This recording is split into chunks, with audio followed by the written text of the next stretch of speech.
Hello friends, Radhe Radhe. તો આજે હું તમને ઘરે જ ગરમ મસાલો બનાવતા શીખવાડીશ.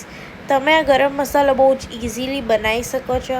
તમે આને દાળમાં એડ કરી શકો છો, શાકમાં એડ કરી શકો છો.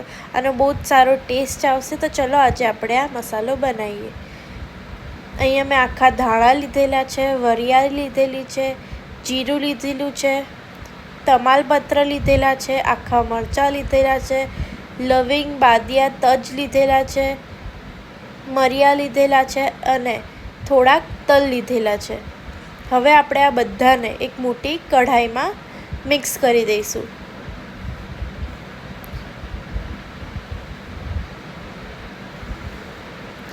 હવે આપણે આ બધાને એક એક કરીને મિક્સ કર્યા પછી આના અંદર 2 ટેબલ સ્પૂન તેલ એડ કરીશું.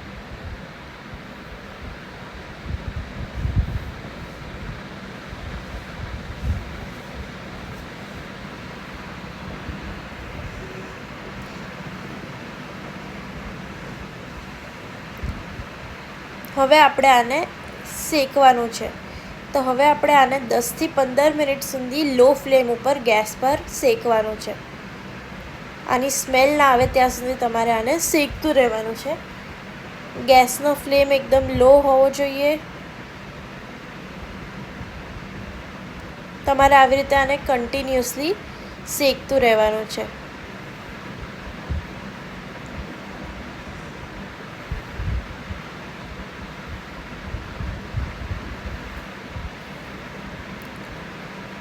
હવે તમે આને થોડીક વાર 10 થી 15 મિનિટ સુધી ઠંડુ થવા દેવાનું.